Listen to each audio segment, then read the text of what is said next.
Genesis 2. Heaven and earth were finished, down to the last detail. By the seventh day, God had finished his work. On the seventh day, he rested from all his work. God blessed the seventh day. He made it a holy day. Because of that day, he rested from his work, all the creating God had done. This is the story of how it all started, of heaven and earth when they were created. At the time God made earth and heaven, before any grasses or shrubs had sprouted from the ground, God hadn't yet sent rain on earth, nor was there anyone around to work the ground. The whole earth was watered by underground springs. God formed man out of the dirt from the ground and blew into his nostrils the breath of life. The man came alive, a living soul. Then God planted a garden in Eden in the east. He put the man he had just made into it. God made all kinds of trees grow from the ground, trees beautiful to look at and good to eat.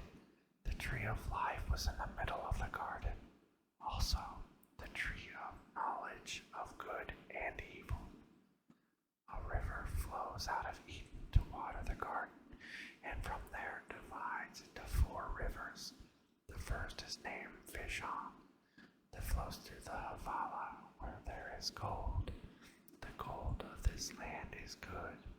The land is also known for a sweet-scented resin and onyx stone. The second river is named Gihon. It flows through the land of Cush. The third river is named Hiddekel, and it flows east of Assyria. The fourth river is the Euphrates.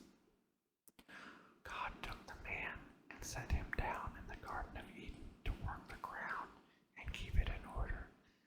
God commanded the man, "You can eat from any tree in the garden, except from the tree of knowledge of good and evil.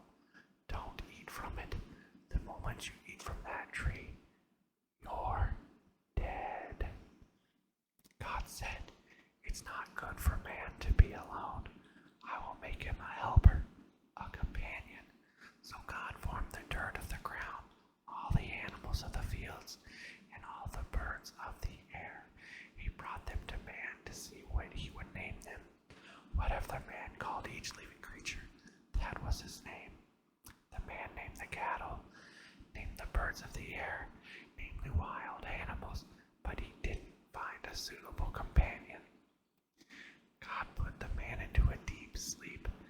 As he slept, he removed one of his ribs and replaced it with flesh. God then used a rib that he had taken from the man to make woman. He presented her to the man. The man said, "Finally, bone of my bone, flesh of my flesh, name her woman, for she was made of man." Therefore, a man leaves his father and mother and embraces his wife. They become